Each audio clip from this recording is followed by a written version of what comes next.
Hi, hello guys. So welcome back. In today's video, pag-uusapan po natin itong si Maya Credit. Doon po sa mga hindi pa nakakaalam, ano po ba itong si Maya Credit? So, itong si Maya Credit po is a 30-day uh, credit na ibinibigay ni Maya as one of their services or product dito kay Maya. Na-vlog ko na po ito before.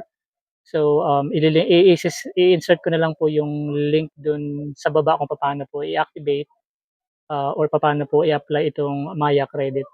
So itong si Maya Credit guys nagbibigay po siya ng certain credit limit kung ano po yung na-approve po sa inyo preliminary. So basically ako na-approve ako for 7,000 pesos. Usually I guess yung normal is 5,000 pesos. So sa video na ito guys, ang i-share ko po sa inyo is papaano po i-convert sa cash yung Maya credit limit niyo po. Yun nga guys ito po yung nagugustuhan ko po sa product na ito ni Maya. Kasi unlike any other um, buy now or pay later services or yung pa-credit line nila, kakaiba po itong si Maya. Ito po yung number one na nagugustuhan ko sa kanya kasi pwede niyo pong i-convert right away yung credit limit nyo into cash. So, basically, yung cash na pwede nyo pong i-withdraw and gamitin nyo po anytime. Kung meron na po kayong credit limit na na-approve dito kay Maya Credit, pwede nyo pong gamitin sa mga emergency purposes nyo or sa mga basic necessity nyo like paying your bills, um, buying load, purchasing online or purchasing in store. So, pwede nyo po siyang gamitin guys. Like any other credit lines or credit line company na katulad nitong si Maya. So, yun nga guys, how does it work po ba itong mag-transfer ng or mag-convert ng credit into cash? So, itong services na to guys, take note po na hindi po free. So, may kaukulang mga charges po ito. So, katulad itong sa akin, yung bibigay ko pong example sa inyo. So, na-approve po ako ng 7,000 as a credit limit. So 30-day credit po ito na pwede ko pong gamitin. Kapag i-transfer po natin ito and convert po natin ito sa cash, mabilis lang. So one click lang po yan. Ano po ba yung mga charges niyan? So basically, mayroon pong service fee itong si Maya. Kung gagamitin niyo po itong conversion ng credit limit niyo into cash. So 7.49% po yung charges ni Maya rito. So yung 7.49% po is tubo po yun dun sa buong 30 days. So one time po yun. So pag kinonvert natin yan, so papakita ko yung amount diyan sa more than 500 pesos po yan. And then in addition, mayroon po itong documentary stamp na tinatawag niyang charges. Medyo unclear lang po ako dun sa paano kina-calculate yung documentary stamp po. So according dun po sa tiningnan ko yung ano niya, andiyan, i-ano ko lang po yung screen.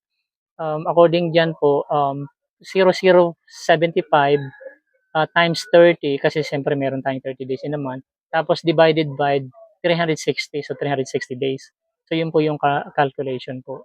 So dito nasa 4 pesos nasa 0.42 pesos yata yun um, yung ano niya documentary stuff. So in addition po yun sa 7.49% na service fee niya. Yung service fee po is yung interest po yun na tinatawag nila. So yun po yung maa-add pag inutang niyo pong 7,000 pesos. So guys, para malinawan kayo, itong 30-day credit ay may certain billing cycle po. So like for example, nung nag-apply po kayo nung credit limit is mamimili po kayo ng billing date niyo po, yung billing cycle. So yung date po na yun na pinili niyo po is yun yung magiging end date po ninyo. So yung cut-off date, halimbawa, napili niyo is 15th. So 15. So every 15th of the month, yun po yung cut-off nyo. So basically, mag-uumpisa yan ng 16. So halimbawa, nagngutang kayo ng 16. So 16 halimbawa, kung anong month ngayon. So sa susunod na 15 na next month, yun na po yung cut-off date nyo. So yun po yung billing cycle guys. So whatever activities na ginawa nyo po diyan sa billing cycle na yan is yun po yung magiging total nyo dun sa due date nyo after ng billing date. So kahit umutang po kayo sa dulo, or malapit na mag-end date yung ano niyo, yung inutang niyo sa dulo na, masasama pa rin po 'yan sa ano niyo, sa billing cycle niyo po. So, hindi ibig sabihin na nangutang kayo sa dulo is another 30 days. Hindi po gano'n, guys.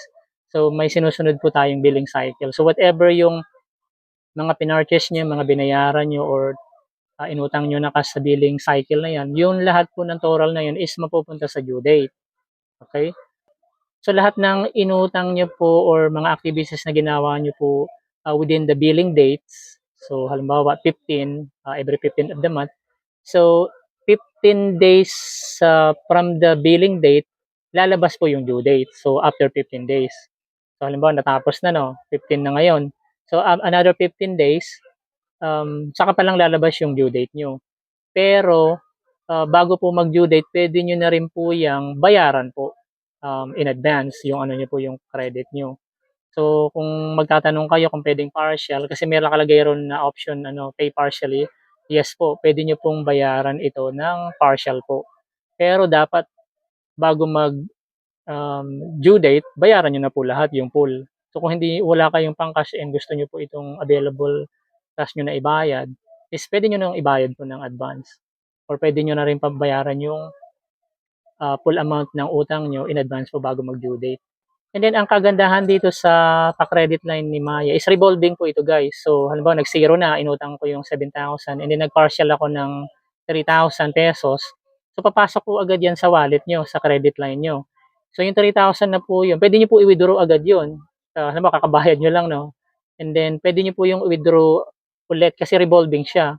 Then actually nga, yung in-withdraw na yun, pwede nyo po ibayad ulit dun sa ano eh, sa utang nyo eh. So para ma-cover up, may mga ganun po yung, alam nyo yung parang paikot, yun po yun. Pwede niyo pong gamitin yan. Halimbawa, utang niyo 7,000 no, tapos binayaran niyo yung 3,000. Tapos may natirang 4,000 pa yung utang niyo 'no, withdraw niyo ulit itong 3,000. Puwede niyo pong ibayad ulit dun sa remaining bago mag-due date, yung paikot system. Pero ito guys, may tubo 'to kada conversion po, kahit kapag halimbawa transfer niyo uli yung credit na available niyo na pinasok niyo, na binayad niyo, 'pag kinuha niyo uli yan, may interest po yan. Yun naman po yung ano nun. So, puwede niyo pong gawin yung cycle na yun bago mag-due date hanggang ma-cover up niyo. Pero kada withdraw po niyan, may interest po yan. Yun naman po yung ano nun, siyempre dun kikita si Maya. So, puwede niyo pong gawin yun guys, may gumagawa po nun. So, kung halimbawa, um, binayad niyo yung 3,000 'no, tapos wini-withdraw niyo, ta's ibayad niyo po uli dun sa natitira, mababawas po yun. Ang ano lang dun is may interest po yung kada withdraw niyo kung pabor po sa inyo.